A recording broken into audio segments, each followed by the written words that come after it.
بسم اللہ الرحمن الرحیم۔ حضرت محمد صلی اللہ علیہ وسلم کی حیات مبارکہ رہنمائی کی ایک روشن مثال، غیر متزلزل ایمان، غیر معمولی قیادت اور گہری ہمدردی کا ثبوت ہے۔ 570 عیسوی میں مکہ میں پیدا ہوئے الف مدہ پہ نے ایک ایسی دنیا میں آنکھ کھولی جو بت پرستی، قبائلی جھگڑوں اور سماجی ناانصافی میں ڈوبی ہوئی تھی۔ کم عمری میں یتیم ہو جانے کے بعد الف مدہ پہ کی پرورش الف مدہ پہ کے دادا عبدالمطلب اور بعد میں الف مدہ پہ کے چچا ابو طالب نے کی، جنہوں نے الف مدہ پہ کو تحفظ اور دیکھ بھال فراہم کی۔ نبوت سے پہلے بھی محمد صلی اللہ علیہ وسلم اپنے غیر معمولی کردار، ایمانداری اور دیانت داری کے لیے جانے جاتے تھے۔ الف مدہ پہ نے مکہ کے لوگوں میں الامین متبر کا لقب حاصل کیا۔ الف مدہ پہ نے تجارت میں حصہ لیا اور اپنی منصفانہ لین دین کے لیے مشہور تھے۔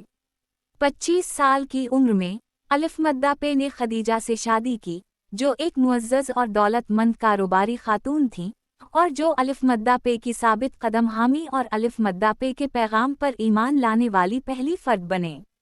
الف مدہ پہ کی زندگی کا اہم موڑ 40 سال کی عمر میں آیا، جب الف مدہ پہ مکہ کے قریب غار حرا میں تنہائی میں مراقب کر رہے تھے۔ وہی حضرت جبرائیل علیہ السلام الف مدہ پہ پر ظاہر ہوئے اور الف مدہ پہ کو پڑھو کا حکم دیا۔ یہ الہامی وحی کا آغاز تھا جو 23 سال تک جاری رہیں گی اور بالآخر مقدس قرآن کی صورت اختیار کریں گی۔ ابتدائی تجربہ محمد صلی اللہ علیہ وسلم کے لیے بہت بھاری تھا، لیکن خدیجہ رضی اللہ عنہا نے الف مدہ پہ کو تسلی دی اور الف مدہ پہ کے نیک کردار کی یقین دہانی کرائی۔ الف مدہ پہ کی نبوت کے ابتدائی سال چیلنجوں سے بھرے تھے۔ محمد صلی اللہ علیہ وسلم نے کھلے عام توحید کی تبلیغ شروع کی، لوگوں کو ایک خدا اللہ کی عبادت کرنے اور بت پرستی ترک کرنے کی دعوت دی۔ یہ پیغام براہ راست مکہ کے مروجہ مذہبی اور معاشی نظام کو چیلنج کر رہا تھا، جو بت پرستی اور کعبہ کی زیارتوں پر پھل پھول رہا تھا، جو اس وقت بتوں سے بھرا ہوا تھا۔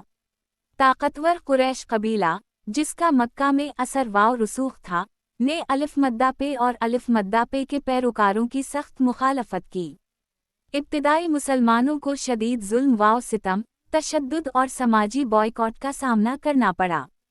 بہت سے لوگوں کو ظلم و ستم سے بچنے کے لیے حبشہ، موجودہ ایتھوپیا، ہجرت کرنے پر مجبور کیا گیا۔ شدید دباؤ اور دھمکیوں کے باوجود پروفٹ محمد اپنے مشن پر ثابت قدم رہے، تبلیغ جاری رکھی اور لوگوں کو اسلام کی دعوت دیتے رہے۔ اس دور کا ایک اہم واقعہ اسراء اور معراج تھا، رات کا سفر اور معراج۔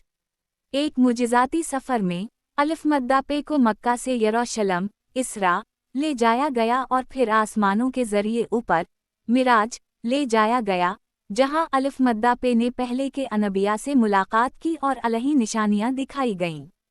اس سفر نے الف مدہ پہ کے عزم کو مضبوط کیا اور الف مدہ پہ اور الف مدہ پہ کے پیروکاروں کو روحانی تقویت ملی۔ جیسے جیسے مکہ میں ظلم و ستم بڑھتا گیا اور ایک محفوظ ماحول کا امکان کم ہوتا گیا، ایک نیا موقع پیدا ہوا۔ یثرب، بعد میں مدینہ کے لوگوں نے، جو قبائلی تنازعات میں الجھا ہوا شہر تھا، پیغمبر اکرم صلی اللہ علیہ وسلم کو اپنے شہر میں اپنا رہنما اور ثالث بننے کی دعوت دی۔ 622 عیسوی میں پیغمبر اکرم صلی اللہ علیہ وسلم اور الف مدہ پہ کے پیروکاروں نے خفیہ طور پر مکہ سے مدینہ ہجرت کی۔ یہ اہم واقعہ، جو ہجرت کے نام سے جانا جاتا ہے، اسلامی کیلنڈر کا آغاز ہے۔